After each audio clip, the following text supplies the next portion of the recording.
Why do so many people, after experiencing a profound spiritual awakening, suddenly find themselves with no motivation? It is one of the most common and yet least understood phases of awakening. At first, awakening feels like the grand opening of life. Colors seem brighter, synchronicities appear everywhere, love pours through you, and you feel like you've tapped into the great secret of existence. But then, slowly, or sometimes suddenly, the energy fades, the enthusiasm vanishes. The very things that used to drive you, ambition, goals, achievements, feel strangely hollow. Many people fall into what can feel like depression. But this is not failure. This is not backsliding. This is the natural dismantling of the false self.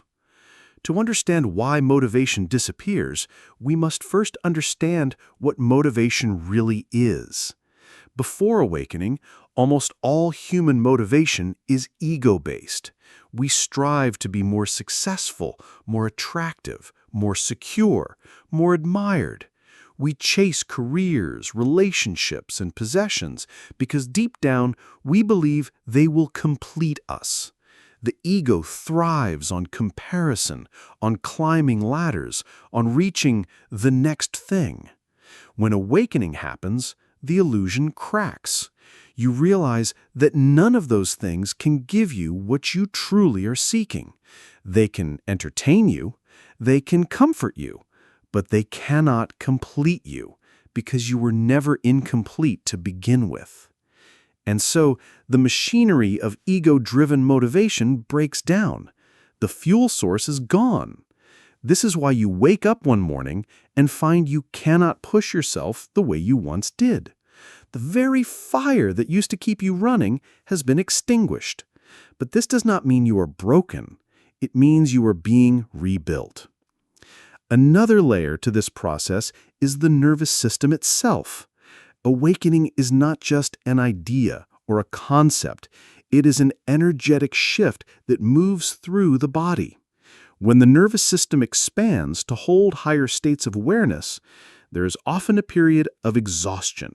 The system is recalibrating. Your old patterns of doing, achieving, and striving were wired into your body. Now that those wires are being untangled, your body may resist activity. It wants stillness. It wants silence. It wants to dissolve the stress of a lifetime of striving. This is why many awakened individuals go through what is sometimes called the void phase. The void is a place where nothing feels meaningful, where you are stripped of your old motivations, yet have not yet discovered the deeper rhythm of your true self. It is uncomfortable. It feels like floating in space. But the void has a sacred purpose. It burns away the false so that the true can emerge. What emerges on the other side of this void is a different kind of motivation.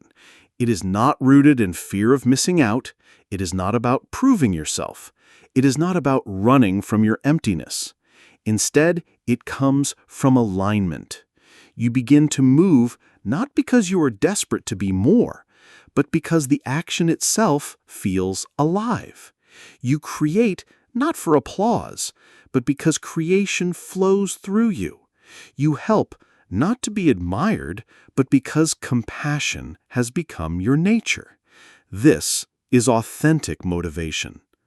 The problem is that during the transition, there is a gap. In that gap, many people panic. They say, I used to be productive, now I can't get out of bed. I used to be ambitious, now I feel like nothing matters. They mistake this dismantling for failure. But you cannot build a temple without first clearing the ground. Your old house of cards has to collapse before the true foundation can be revealed. Another reason people feel stuck is that society does not understand this process. The world celebrates productivity, ambition, and constant motion. To withdraw, to pause, to not contribute is seen as laziness. But in the spiritual sense, It is sacred hibernation. The caterpillar must dissolve into formless goo before it becomes a butterfly. If you judged the caterpillar halfway through, you'd think it had died. But in truth, it was transforming. So if you are in this phase of no motivation, the first thing is to release judgment. You are not broken. You are not lazy. You are in the sacred void. Allow yourself to rest. Allow yourself to breathe. The more you resist this phase, the longer it feels. The more you embrace it, the more quickly you will find yourself moving naturally again. As you rest, begin to pay attention to what truly calls you, not from fear or pressure, but from love. Maybe it is as simple as sitting in nature. Maybe it is painting, writing, or caring for someone. These small sparks of authentic desire are the seeds of your new life. They may not look like the grand ambitions of your old ego, but they carry more real power than anything you chased before. Motivation after awakening is not about climbing ladders. It is about following rivers. The river of your true nature will carry you exactly where you need to be. The more you trust it, the more energy you will find flowing through you. It is not forced, it is not pushed, it is effortless. And yet, paradoxically, this kind of effortless motivation often leads to more powerful creations than anything the ego could have produced. Because when you are aligned with truth, the universe itself supports you. Doors open, synchronicities appear, energy flows where it is needed. This is why saints, mystics, and sages often seem to create, teach, or serve with incredible power, without ambition. They are not driven by ego. They are carried by life itself. In the end, losing motivation after awakening is not the end of your journey. It is the doorway into your true journey. The ego has fallen silent. Now your deeper self is waiting to be heard. Let the silence teach you. Let the void embrace you.